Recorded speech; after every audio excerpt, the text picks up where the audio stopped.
नमस्कार जय हिंद प्यारे साथियों, कैसे हैं आप सभी लोग। मैं उम्मीद करता हूं आप सभी लोग बहुत अच्छे होंगे।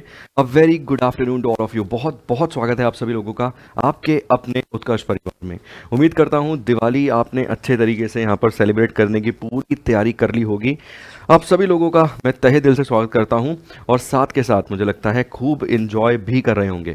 देखिए इन्जॉय भी करिए क्योंकि फेस्टिवल टाइम है, फेस्टिवल सीजन है। हर एक काम कीजिए जो आप करना चाहते हैं, वो सब कुछ कीजिए जीवन में, मगर जिस लक्ष्य को आपने निर्धारित करा है अपने लिए, जिस लक्ष्य को आपने स्वयं अपनी मर्जी से चुना है, उस लक्ष्य को पूरा करने के लिए प्रॉपर मेहनत और लगन दोनों ही बनाए रखिए ताकि आप उस लक्ष्य को भेद पाएं, उस लक्ष्य को हासिल यहाँ पे कर पाएं।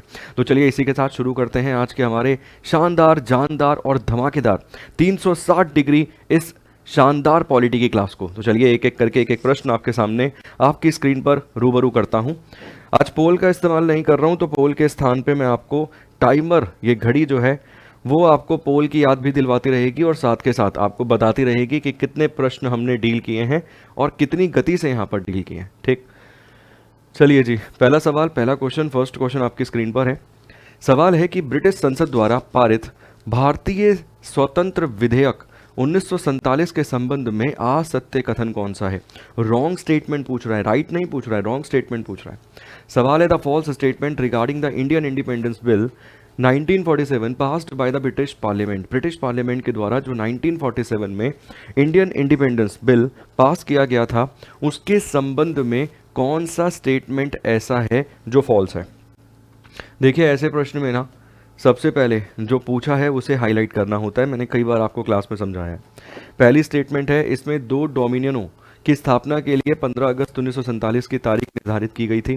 पूर्वी बंगाल, सिंध, असम और सिलहट जिला पाकिस्तान में सम्मिलित होना था।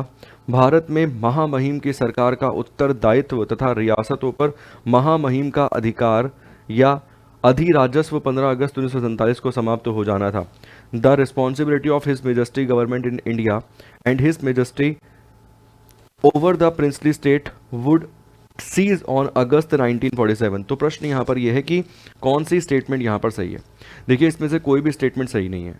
माउंटबेटन योजना के आधार पर ब्रिटिश संसद में भारतीय स्वतंत्रता विधेयक 1947 पारित था। इसमें घोषणा की गई थी कि भारत और पाकिस्तान दो डोमिनियन स्टेट होंगे तथा प्रत्येक डोमिनियन का पृथक विधान मंडल भी आपको देखने के लिए मिलेगा। ठीक है, जिसे कानून बनाने का स्वयं पूरा अधिकार होगा, उसमें ब्रिटिश संसद का कोई दखल अंदाजी नहीं होगी। पूर्वी बंगाल, सिंध, असम, सिलहट जिला ये पाकिस्तान में जो है वो बोल रहा है कि शामिल होगा। ठीक, उपयुक्त वो बोल रहा है कौन सा स्टेटमेंट फॉल है, तो मैं कह रहा हूँ कोई भी स्टेटमेंट फॉल्स नहीं है क्योंकि पूर्वी बंगाल, सिंध तथा असम का सिलहट जिला पाकिस्तान में शामिल होगा। इस तरीके से आपको इसमें देखने के लिए मिल जाता है। ठीक है, क्लियर है जी। तो इसमें से उपयुक्त में से कोई भी, उपयुक्त में से कोई भी अगर आप यहां पर देखेंगे तो उसने फॉल्स पूछा है और कोई भी फॉल्स नहीं है। इस तरीके से यहां पर आपको ये देखने के लिए मिल रहा है। क्लियर है, उसने पूछा था फॉल्स स्टेटमेंट कौन सी है, तो हम कह रहे हैं असत्य कथन में से उपयुक्त में से कोई भी नहीं है। उम्मीद करता हूं प्रश्न समझ आया। थोड़ा सा आप समझ सकते हैं कि पजल प्रश्न था क्योंकि पहली स्टेटमेंट पे ही हमें क्लैरिटी मिल जाती थी कि वो किस चीज़ की बात कर रहा है और किस चीज़ की बात नहीं कर रहा है। ठीक है, इसमें दो डोमिनियनों की स्थापना के लिए 15 अगस्त 1947 की तारीख निर्धारित की गई थी। It fixed August 1947 as a date of a to establishment of two dominions. ठीक है, इसके अलावा ईस्ट बंगाल वाला क्षेत्र आप समझ सकते हैं जो आज की डेट में बांग्लादेश है। ठीक है, सिंध वाला क्षेत्र भी आप समझ सकते हैं, तो ये भी हो गया। इसके बाद तीसरी स्टेटमेंट भी यहाँ पर जो है हो गई। तो ऐसी परिस्थिति में कोई भी स्टेटमेंट ऐसी नहीं है जो यहाँ पर आपको फॉल्स नजर आए। तो प्रश्न का उत्तर क्या है, ऑप्शन नंबर डी यहाँ पर इस सवाल का सही और सटीक जवाब आपको मिलेगा। चलिए अगला प्रश्न देखिए, नेक्स्ट क्वेश्चन। संविधान सभा के कार्यों पर नियंत्रण समिति के अध्यक्ष थे, वो कह रहा है कि भाई the chairman of the committee of controlling the affairs of the constitution assembly was. देखिए हम सभी लोग जानते हैं कि भारत के संविधान को निर्माण करने में संविधान सभा की महत्वपूर्ण भूमिका है, मगर संविधान सभा के अंदर आपको कुछ कमिटीज़ जो अति महत्वपूर्ण मिलती हैं। उसमें से एक ड्राफ्टिंग कमेटी, मसूदा समिति मिलती है, फंडामेंटल राइट समिति आपको मिलती है, नियम समिति आपको मिलती है जिसके अध्यक्ष डॉक्टर राजेंद्र प्रसाद आपको मिलते हैं। जिसमें कुल मिला के 20 सदस्य थे। तो कुछ कमिटीज़ तो बहुत ही ज़्यादा मेजर इंपॉर्टेंट मिलती है, ठीक है। एक क्लास में हम प्रयास करेंगे कि अलग से कमिटीज़ वाला चैप्टर जो है उसे भी कवर किया जाए, अगर वहाँ से भी प्रश्न बनता है एग्जाम में तो उसे भी हम कवर कर लें। अब यहाँ पे प्रश्न ये है कि भाई कार्यों पर नियंत्रण समिति के अध्यक्ष जो हैं वो निम्नलिखित में से आपको कौन नज़र आते हैं। JB कृपलानी ऑप्शन में आपको दे रखा है, KM मुंशी आपको ऑप्शन में दे रखा है, GV मावलंकर दे रखा है और HC मुखर्जी, ठीक है। हरेंद्र कोमर मुखर्जी करके इनका नाम आपको मिलता है। देखो सबसे पहले अगर हम बात करें JB कृपलानी के बारे में, जब भारत आज़ाद हुआ, भारत की आज़ादी के समय, भारत की आज़ादी के समय ये जो JB कृपलानी है आपको कौन मिलते हैं, कांग्रेस के अध्यक्ष ये आपको देखने के लिए मिलते हैं। किसके अध्यक्ष मिलते हैं, ये कांग्रेस के अध्यक्ष आपको मिलते हैं। साथ के साथ KM मुंशी की अगर मैं बात करूं, ये मसौदा समिति के सदस्य थे। किसके सदस्य थे, ये आपको मसौदा समिति के सदस्य नज़र आते हैं, मसौदा समिति के सदस्य थे। HC मुखर्जी की अगर मैं बात करूं, उप अध्यक्ष थे संविधान सभा के उप अध्यक्ष के रूप में ये आपको नज़र आते हैं। और जो लास्ट ऑप्शन दे रखा है, इन्हें कहा गया है भारत में लोकसभा का जनक, फादर ऑफ लोकसभा कहा गया है, लोकसभा का जनक इन्हें कहा गया है, फादर ऑफ लोकसभा। पहली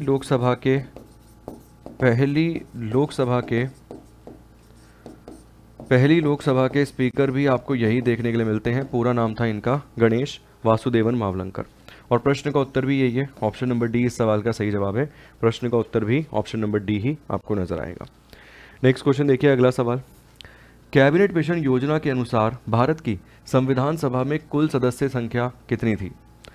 जो कैबिनेट मिशन आपको मिलता है उसके अनुसार भारत में संविधान सभा की कुल संख्या आपको कितनी देखने के लिए मिलती है। देखिए सर, मैं आपको एक चीज़ समझाना चाहूँगा कि जीवन में ना आपको दो चीज़ों पर बहुत अधिक ध्यान देना चाहिए। एक तो होता है कि आप अपनी बुद्धि का इस्तेमाल हमेशा करते रहें।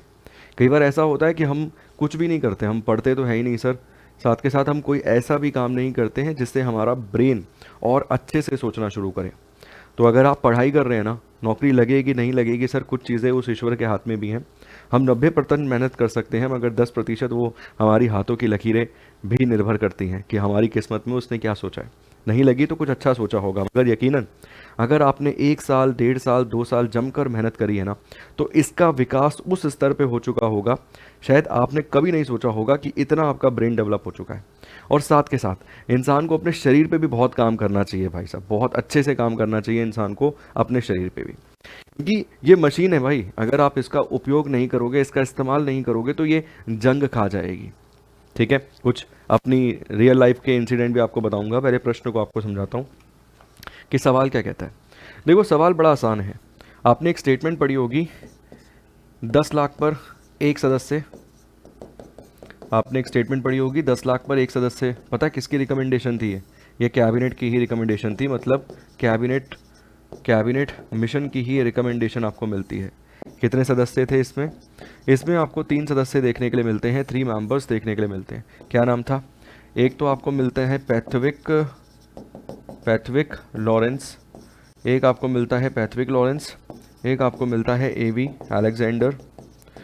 अलेक्जेंडर, और एक सदस्य जो यहाँ पर आपको मिलता है उसका नाम था क्रिप्स, बोले तो स्टैफर्ड क्रिप्स। क्रिप्स उस समय व्यापार मंत्री था, क्योंकि देखो कैबिनेट मिनिस्टर थे ये एटली की सरकार में। अलेक्जेंडर नेवी मंत्रालय को संभालता था, और ये जो पैथविक लॉरेंस है ये उस समय भारत सचिव के पद पर बैठा हुआ था। जब ये भारत आए थे कैबिनेट मिशन के तहत, ये इन पोस्टों पर थे, और पैथविक लॉरेंस को ही बनाया गया था कैबिनेट मिशन का अध्यक्ष। किसको, पैथविक लॉरेंस को ही अध्यक्ष बनाया गया था कैबिनेट मिशन का। 389 इसमें सदस्य थे। इन 389 में से 296 सदस्य आपको मिलते हैं BI से, BI बोले तो ब्रिटिश इंडिया से। इसमें से ही 4 सदस्य आपको कमिश्नरी स्टेट से मिलते हैं, और 93 सदस्य आपको मिलते हैं प्रिंसली स्टेट से। 389 में कुल मिला के 15 महिला सदस्य थी, 15 महिला सदस्य आपको मिलती हैं, और इन 15 में से एक थी एनी मस्करनी, जो कि प्रिंसली स्टेट रियासतों से नॉमिनेट होकर आने वाली एकमात्र महिला थी। क्लियर। कई बार देखिए, जब मैंने भी ये शुरू किया था ना, तो सच में मुझे भी शायद इतना डिटेल में नहीं पता था। अगर आज से 10 साल पीछे मैं चला जाऊँ, 2014-15 के आसपास, मैंने 2014 में शुरू किया पढ़ना सरकारी नौकरी के लिए, तो मुझे भी नहीं पता था सर, मैं भी शायद इतना पढ़ के ही सेटिस्फाई हो जाता था कि ठीक है यार 3 लोग थे। बट समय के साथ मैंने मेरी पढ़ने की भूख को कभी ख़त्म नहीं किया। मुझे लगा कि ठीक है यार, मैं इतना तो जानता हूँ, हर कोई ये पढ़ा रहा है कि कैबिनेट मिशन था, कैबिनेट मिशन था, वो कैबिनेट के सदस्य थे। फिर धीरे धीरे करके मुझे ये समझ आया कि भारत में अभी भी कैबिनेट मिनिस्टर्स हैं। मंत्रिपरिषद आपको दिखती है, उस मंत्रिपरिषद के तहत सबसे बड़ा मंत्रालय जो संभालते हैं वो कैबिनेट मिनिस्टर्स होते हैं। उदाहरण के तौर पर हमारे गृह मंत्री अमित शाह जी कैबिनेट मिनिस्टर हैं, विदेश मंत्री कैबिनेट मिनिस्टर हैं। इस तरीके से आपको कैबिनेट मिनिस्टर्स नज़र आते हैं जो सर्वोच्च सबसे बड़ी बड़ी पोस्टें भारत में संभालते हैं। अब मुझे ये समझ आया कि अगर ये 3 भी कैबिनेट मिनिस्टर्स थे तो कोई ना कोई मंत्रालय तो संभाल रहे होंगे। फिर मैंने रिसर्च करी, स्वयं पढ़ा, खुद इधर उधर की पुस्तकों को उठाया और उसके बाद मुझे मिला कि ये इस तरीके से हिस्ट्री को संभालते थे। ठीक है, तो आपको भी हमेशा यही सोचना चाहिए कि इस दिमाग का विकास ज़्यादा से ज़्यादा कितना हो सकता है। क्लियर है, रुकने की कोई लिमिट नहीं है क्योंकि भगवान ने स्टोरेज नहीं दी है ब्रेन की आपको। चलिए, प्रश्न का उत्तर क्या है? ऑप्शन नंबर ए इस सवाल का सही जवाब है 389। मैक्सिमम चीज़ों को यहाँ पर हमने समझा है। अगला सवाल है, निम्न में से असत्य कथन का चयन कीजिए। Which of the following statement is wrong? प्रश्न यहाँ पर यह है, भारत के संविधान का निर्माण 2 साल 11 महीने 18 दिन के समय लेके हुआ था। डॉक्टर सच्चिदानंद सिन्हा को आचार्य कृपलानी के प्रस्ताव पर संविधान सभा का अस्थायी अध्यक्ष नियुक्त किया गया था। संविधान सभा के वीटी कृष्णमाचारी को भारत का उपाध्यक्ष बनाया था। ठीक, वीटी कृष्णमाचारी को ब्रिटिश भारत का उपाध्यक्ष बनाया था। और बेगम एजाज रसूल एकमात्र मुस्लिम महिला प्रतिनिधि थी जिसने भारत की संविधान सभा में भाग लिया था। करिए अटेम्प्ट जरा। वो कह रहा है निम्न में से वो कौन सी स्टेटमेंट है जो आपको गलत देखने के लिए मिल रही है। ठीक, निम्न में से वो कौन सी स्टेटमेंट है यहाँ पर जो आपको गलत देखने के लिए मिल रही है? करिए अटेम्प्ट एक बार जरा। आज आपको एक और चीज़ बहुत एक्स्ट्रा पढ़ने के लिए मिलेगी, यकीन से कह सकता हूँ। वो पॉइंट जो शायद आपने कभी नहीं सुना होगा वो आज आपको पढ़ने के लिए मिलेगा। देखो, अगर हम बात करें भारत के संविधान के निर्माण की, किसके? भारत के संविधान के निर्माण की। संविधान के निर्माण की अगर मैं बात करूं तो आप जानते हैं भारत का संविधान निर्माण जो हुआ वो कुल मिला के 11 सत्र में हुआ था। 11 सत्र बोले तो 11 सेशन में संविधान का निर्माण हो गया था। और समय कितना लगा था? 2 साल 11 महीने और 18 दिन, आजकल 17 डेज भी दिखा देता है, इतना समय लगा था। ठीक, इसके साथ साथ खर्चा हुआ था 64 लाख का, कुल मिला के तकरीबन 64 लाख रुपए की लागत लगी थी। इसके अलावा संविधान सभा अस्तित्व में रही थी कब तक? संविधान सभा कब तक एग्जिस्ट रही थी? ठीक, अस्तित्व में रही थी मतलब कब तक रही थी? तो ऐसी परिस्थिति में आप क्या उत्तर देंगे? आप उत्तर देंगे 3 साल 1 महीना और 16 दिन, 16 डेज। है तो ग्रुप डी का प्रश्न मगर इंपॉर्टेंट है। ठीक है, क्योंकि देखो यहाँ तक तो 11 सत्र हुए थे। 12वां सत्र कब हुआ था? 12वां सत्र, 12वां सेशन आपको देखने के लिए मिलता है 24 जनवरी 1950 को। तो ये 12th सेशन था, 12वां सत्र था, जिसके चलते संविधान सभा के अस्तित्व से संबंधित प्रश्न भी एग्जाम में पूछा जाता है। सवाल का सही जवाब क्या है? सवाल का सही जवाब है ऑप्शन नंबर सी। ये वाली स्टेटमेंट गलत है। वीटी कृष्णमाचारी जो है ना, उन्हें ब्रिटिश भारत का नहीं, रियासत वाले क्षेत्र का बनाया गया था। क्या? उपाध्यक्ष। और एच.सी. मुखर्जी जो आपको मिलते हैं ना, हरेंद्र कोमर मुखर्जी, एच.सी. मुखर्जी जो आपको मिलते हैं, उन्हें बनाया गया था ब्रिटिश इंडिया वाला उपाध्यक्ष संविधान सभा की तरफ से। ठीक, उपाध्यक्ष। उम्मीद करता हूँ आप ये तो जानते थे कि ये दोनों उपाध्यक्ष थे, पर आप ये नहीं जानते थे कि कौन कहाँ की तरफ से था। ठीक है, तो प्रश्न का उत्तर क्या है? ऑप्शन नंबर सी इस सवाल का सही जवाब है। कभी कभी अगर मंजिल ज़्यादा दूर हो ना तो इंसान को धैर्य के साथ नाव को चलाना चाहिए, वरना कभी कभी ज़्यादा तेज़ नाव चलाने से भी हम थक जाते हैं। और कई बार ऐसा होता है कि थकने के बाद, हताश होने के बाद हम हमारी जो यात्रा है उसे वहीं छोड़ देते हैं। तो आपको निरंतर चलना है। चाल ज़रूर चलिए सर कछुए की। कछुए की चाल चलना कई बार फ़ायदेमंद भी होता है ना, क्योंकि खरगोश अक्सर तेज़ भाग के थक जाता है। तो एक नियम बनाइए कि मुझे 6 घंटे 8 घंटे जो भी पढ़ना है उतना ही मैं कवर करूँगा डेली बेसिस पे, मगर डेली करूँगा। तो प्रश्न का उत्तर ऑप्शन नंबर सी है। उम्मीद करता हूँ एक बढ़िया प्रश्न के साथ आप रूबरू हुए हैं। भारत के संविधान का कौन सा भाग आपात उपबंध से संबंधित आपको नज़र आता है? देखिए, इसको ना मैंने याद करने के लिए कुछ ट्रिक बनाई थी, बट अभी वो ट्रिक नहीं बताऊंगा, पर मैं आपको ये ज़रूर बताऊंगा मैंने आंसर कैसे टिक किया इसका। हर चीज़ रटने की आवश्यकता नहीं है, कई बार ये दिया है भगवान ने, उसका इस्तेमाल भी हो सकता है। देखो मुझे ये पता है कि एक आर्टिकल है 352 से लेकर 360। इसमें क्या लिखा हुआ है, इसमें आपातकाल के संबंध में आपको देखने के लिए मिलता है। 3 प्रकार के आपातकाल हैं यहाँ 56 में, 52 में और 60 में। 52 में जो आपको देखने के लिए मिलता है वो राष्ट्रीय आपातकाल है। 56 में जो आपको देखने के लिए मिलता है भाई साहब वो राष्ट्रपति शासन है। और जो आपको 60 में देखने के लिए मिलता है ना वो फाइनेंशियल इमरजेंसी है। भगवान ना करे फाइनेंशियल इमरजेंसी कभी लगे किसी भी देश में। अब मुझे ये पता है यार, ये 3 आर्टिकल इसके बीच में मुझे मैक्स मेन नज़र आते हैं। और इससे पहले जो भी अनुच्छेद है ना वो 351 होगा, ठीक। और मैं ये भी जानता हूँ 343, इनका ग्रुप अगर मैं बना दूंगा तो ये कौन सा ग्रुप बनेगा, भाषा वाला बनेगा। और इसके बाहर अगर मैं निकल जाऊंगा तो 361 अनुच्छेद आएगा। और मुझे ये भी पता है कि इसके बाद एक मेजर अनुच्छेद है 368। ट्रिक समझा रहा हूँ, मन कर गया तो समझा ही देता हूँ। मैंने ना मेजर मेजर आर्टिकल्स को पकड़ा है अपने दिमाग से। मेजर मेजर आर्टिकल्स, जैसे ये मेजर आर्टिकल्स हैं। 343 एक मेजर आर्टिकल है हिंदी देवनागरी भाषा। 368 एक मेजर आर्टिकल है संशोधन।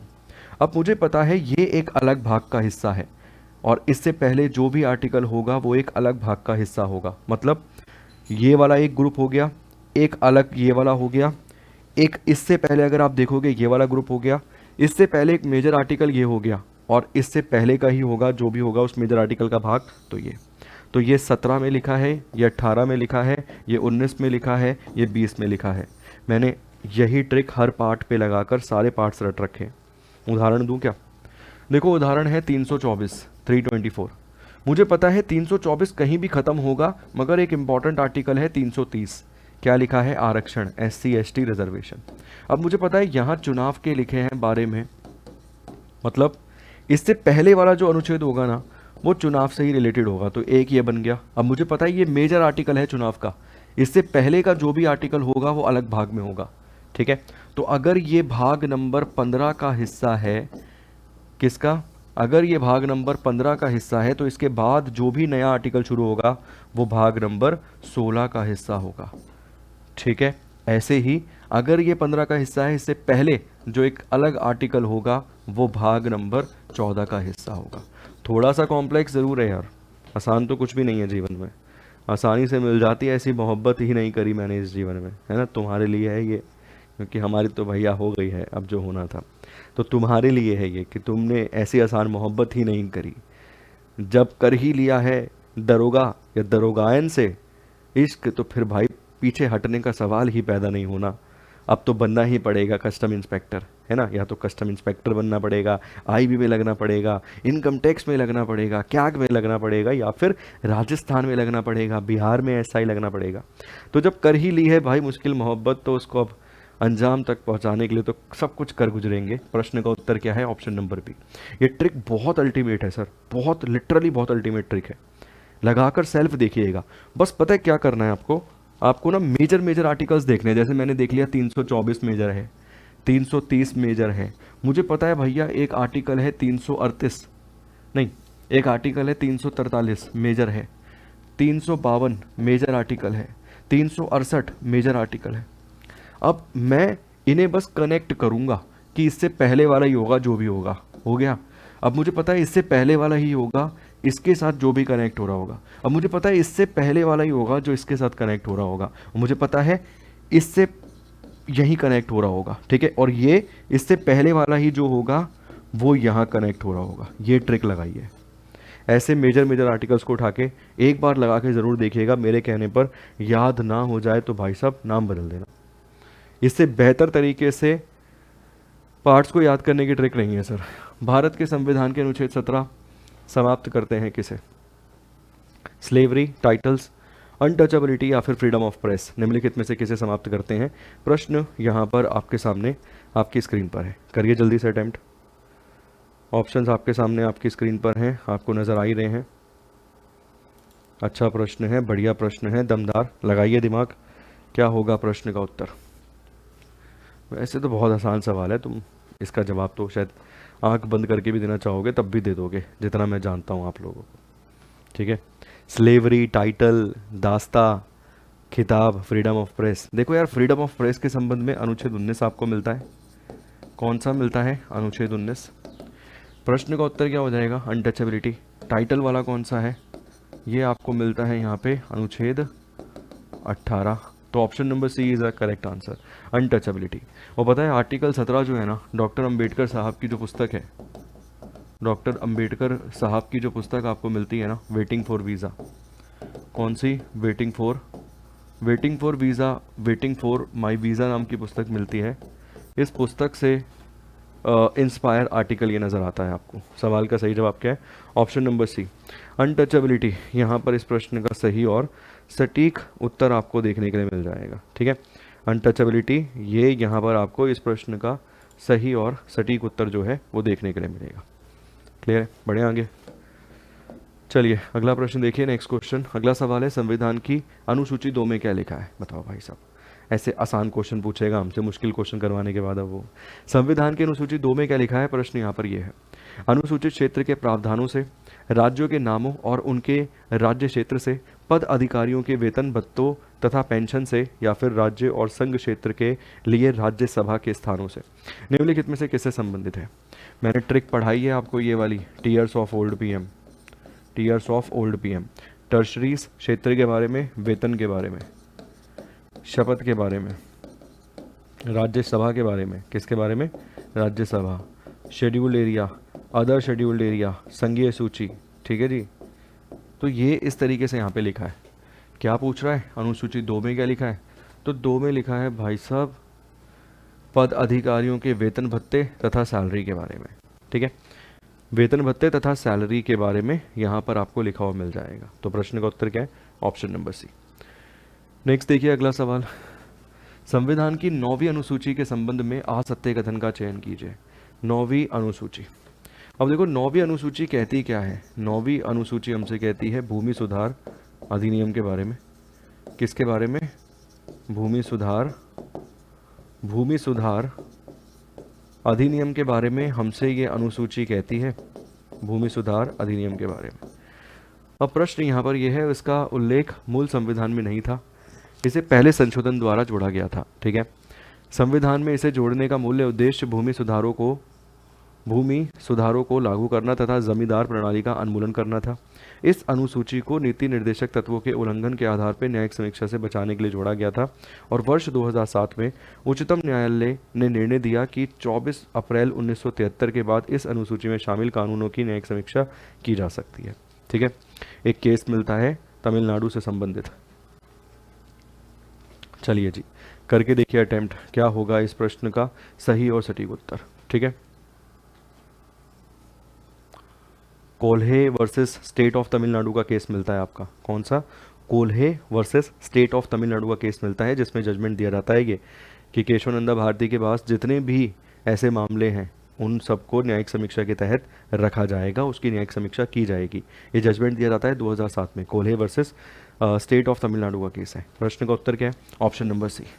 देखो आप इस प्रश्न का उत्तर केवल तभी सही दे सकते थे जब आप ये चौथी स्टेटमेंट के बारे में जानते। अगर आप ये चौथे स्टेटमेंट के बारे में नहीं जानते थे तो यकीनन आप जितने विद्यार्थी यहाँ पर अभी लाइव हैं उसमें से मैक्सिमम विद्यार्थी जवाब दे रहे हैं ऑप्शन नंबर सी, नहीं ऑप्शन नंबर डी। जितने लाइव हैं मैक्सिमम डी जवाब दे रहे हैं। क्यों? क्योंकि ये Kolhe versus state of Tamil Nadu के केस के बारे में अगर आपने नहीं पढ़ा है तो मैं फिर कहूँगा तब ऐसी परिस्थिति में इस सवाल का जवाब देना लगभग नामुमकिन हो जाता है। बट प्रश्न का उत्तर क्या है? Option number C. ठीक है, असत्य कथन का चयन कीजिए। ऑप्शन नंबर सी जो है वो असत्य है सर, बाकी सभी स्टेटमेंट सही थी। अगला सवाल देखिए, ये तो चलो इंग्लिश में आ गया। निम्नलिखित में से कौन सा कथन भारतीय संविधान के संदर्भ में सत्य नहीं है, मतलब बेसिकली असत्य है? भारतीय संविधान ने अपने सिद्धांत राष्ट्रीय आंदोलन से विरासत में प्राप्त किए हैं। भारतीय संविधान में सशक्त केंद्र वाली संघात्मक व्यवस्था और प्रावधान कनाडा के संविधान से प्रेरित है। भारतीय संविधान में न्यायपालिका को कार्यपालिका और विधायिका के ऊपर वरीयता प्रदान की गई है और भारतीय संविधान का निर्माण विश्वसनीय नेताओं के द्वारा किया गया है जिनके लिए जनता के मन में आदर था। सवाल है कौन सी स्टेटमेंट यहाँ पर गलत है? भारतीय संविधान में न्यायपालिका को कार्यपालिका और विधायिका के ऊपर जो बेसिकली रखा गया है, primacy over the executive and legislative in the Indian constitution. वो बोल रहा है कि निम्नलिखित में से वो कौन सा है जो ट्रू नहीं है। ठीक, देखिए भारतीय संविधान में लोकतंत्र जो आपको तीन स्तंभ मिलते हैं देखने के लिए, वो कार्यपालिका, न्यायपालिका और विधायिका मिलती है। तो इनको इसी तरीके से बनाया गया है कि भाई ऐसा नहीं है कि कोई किसी के ऊपर है ना। ये लोकतंत्र के तीन स्तंभ हैं बेसिकली। तो ये कहना कि जुडिशरी को एग्जीक्यूटिव और लेजिस्लेटिव के ऊपर रखा गया है, ये सरासर गलत होगा यहाँ पे। तो प्रश्न का उत्तर क्या है? ऑप्शन नंबर सी, ये वाली स्टेटमेंट यहाँ पे गलत है और बाकी स्टेटमेंट अगर आप देखेंगे तो सही। ठीक है, अगला सवाल देखिए फटाफट से। नेक्स्ट क्वेश्चन सवाल है, निम्नलिखित में से किसे रिट जारी करने की शक्ति प्राप्त है? निम्नलिखित में से वो कौन है जिसे रिट जारी करने की शक्ति प्राप्त है? देखिए, एक मिलता है अनुच्छेद 32 और एक मिलता है अनुच्छेद 226। यहाँ 5 प्रकार के रिट है, यहाँ 6 प्रकार के रिट हैं। ये हाई कोर्ट से संबंधित है, ये सुप्रीम कोर्ट से संबंधित है। सुप्रीम कोर्ट केवल फंडामेंटल राइट्स के संबंध में ही रिट जारी कर सकता है, बट हाई कोर्ट जो है फंडामेंटल राइट्स और सिविल मैटर दोनों में ही रिट जारी कर सकता है। ठीक है, इन दोनों ही मामलात में रिट जारी कर सकता है। इसमें 5 प्रकार के कर सकता है और इसमें एक प्रकार का, जिसे हम इंजंक्शन के नाम से जानते हैं। किस नाम से जानते हैं? इंजंक्शन के नाम से। तो प्रश्न का उत्तर यहाँ पे क्या होगा? सवाल का सही जवाब सर यहाँ पर होगा forward to issue the writ, क्योंकि देखो ऑप्शन उसने इस प्रकार का दिया है कि हमें केवल ऑप्शन में हाई कोर्ट ही दिया है, सुप्रीम कोर्ट दिया ही नहीं है। तो ऐसी परिस्थिति में सवाल का सही जवाब क्या होगा? Option number B. ठीक है, ऑप्शन नंबर बी यहाँ पर इस सवाल का सही जवाब होगा। नेक्स्ट देखिए, भारत में मौलिक अधिकारों की सर्वप्रथम मांग किसके द्वारा की गई थी? मौलिक अधिकारों की सर्वप्रथम मांग किसके द्वारा की गई थी? प्रश्न यहाँ पर ये है। ठीक है ना। देखिए 1895 में, 1895 में बीजी तिलक के द्वारा, बाल गंगा तिलक के द्वारा, ठीक, स्वराज पत्रिका के माध्यम से, स्वराज पत्रिका के माध्यम से एक लेख लिखा गया था। ठीक है, एक लेख लिखा था। इस लेख को कानूनी भाषा में लिखा गया था। किस भाषा में? इस लेख को कानूनी भाषा में लिखा गया था और कानूनी भाषा में लिखा था इसे एनी बेसेंट के सुझाव पे। किसके सुझाव पे? एनी बेसेंट के सुझाव पे, एनी बेसेंट की रिकमेंडेशन पर। और इसी के तहत आपको मिलता है कि सर्वप्रथम फंडामेंटल राइट्स, मौलिक अधिकारों की मांग आपको नजर आती है। तो प्रश्न का उत्तर क्या है? बीजी तिलक, बाल गंगाधर तिलक यहाँ पर इस सवाल का सही और सटीक जवाब है। जेबी कृपलानी जो है वो संविधान में मौलिक अधिकार उप समिति के अध्यक्ष मिलते हैं। ठीक है, मौलिक अधिकार उप समिति के अध्यक्ष मिलते हैं। ये मौलिक अधिकार उप समिति के अध्यक्ष ये आपको देखने के लिए मिलते हैं। क्लियर? और प्रश्न का उत्तर क्या है? ऑप्शन नंबर डी यहाँ पे इस सवाल का सही और सटीक जवाब आपको मिलेगा। चलिए नेक्स्ट क्वेश्चन देखिए। अगला सवाल, कौन सा अधिकार मौलिक अधिकारों की सूची में से निकाल दिया गया? ये बड़ा बेसिक सवाल है सर, एकदम बच्चों वाला प्रश्न है। कहीं किसी प्रकार की कोई दिक्कत, समस्या यहाँ पर आपको इस प्रश्न में नहीं आएगी। कौन सा अधिकार मौलिक अधिकारों की सूची से निकाल दिया गया है? देखो हम सभी लोग जानते हैं एक संशोधन किया गया था 44वां, और इस 44वें संशोधन के माध्यम से, अमेंडमेंट के माध्यम से वर्ष 1978 में राइट टू प्रॉपर्टी, संपत्ति के अधिकार को,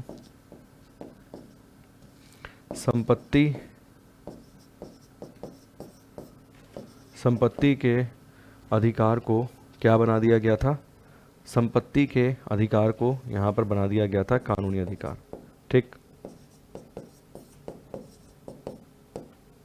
संपत्ति के अधिकार को कानूनी अधिकार यहाँ पे बना दिया गया था, लीगल राइट यहाँ पर बना दिया गया था। ठीक है जी, क्या बना दिया गया था? कानूनी अधिकार, लीगल राइट। और ये अब कहाँ लिखा हुआ है? 300A नंबर के आर्टिकल में। तो ऑप्शन नंबर सी यहाँ पे इस प्रश्न का सही और सटीक उत्तर होगा। ठीक है, option number C is a correct answer. इसके साथ साथ आप सभी लोग जानते हैं कि उत्कर्ष दिवाली ऑफर के तहत 24 अक्टूबर तक उत्कर्ष के सभी ऑनलाइन कोर्सेज पर, चाहे वो रेलवे का हो, एसएससी का हो, स्टेट का हो, बिहार का हो, राजस्थान का हो, उत्तर प्रदेश का हो, मध्य प्रदेश का हो, सीयूईटी के कोर्सेज हों हमारे, हर एक प्रकार के, इसके अलावा टीचिंग वाले कोर्स हों, अपने 10th 12th वाले कोर्सेज हों, सभी कोर्सेज पर आपको क्या मिलेगा, अप टू 90% का डिस्काउंट।